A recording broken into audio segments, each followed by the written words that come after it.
Ibn al-Qayyim says that when a person passes away, and the Hadith tells us this, that there's two scenarios that occur. The first scenario is that this person was a very pious person.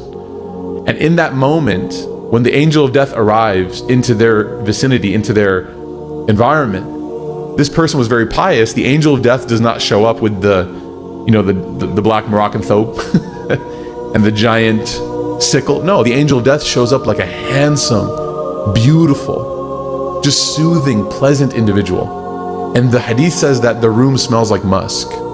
And the person who's actually on their deathbed in their last moments, they actually, while their face might not be able to, the Hadith says that they actually smile. They experience this joy, this pleasantness. And then, subhanAllah, when the angel of death arrives, the angel of death says, "Oh, you noble, wonderful person, it is time for us to go. Allah is calling you." And the soul, again, that you would think is like, wants to stay here, the soul's like, yes, this place is not it. And they basically, the Hadith says that the soul is removed from the body, and the example that is given is like when you pour water out of a glass, how smooth that is. And the angel of death is taking the soul by the hand, and then the angel of death shows, this is the first time now that the soul has seen the body, or out of body experience, right? The soul is looking at the body, the lifeless body.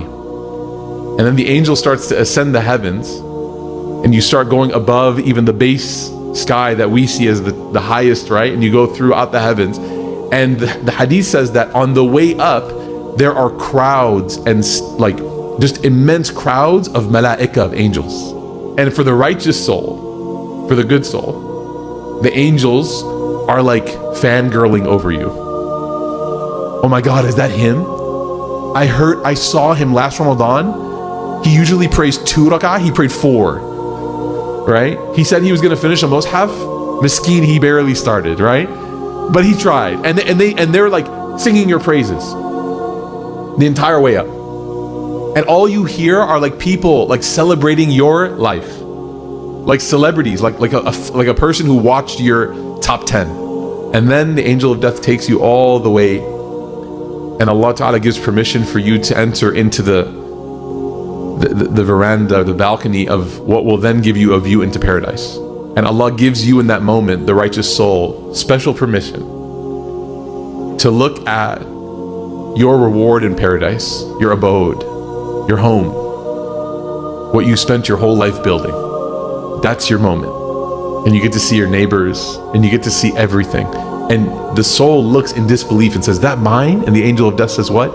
"And much more." And then the angel of death takes the soul very gently down into the resting place, into the barzakh. And the soul is put in rest in that place. But here's the interesting thing. There's a life there that is not like the life here. The Hadith tells us that the soul will be able to interact with other souls of people that have passed away.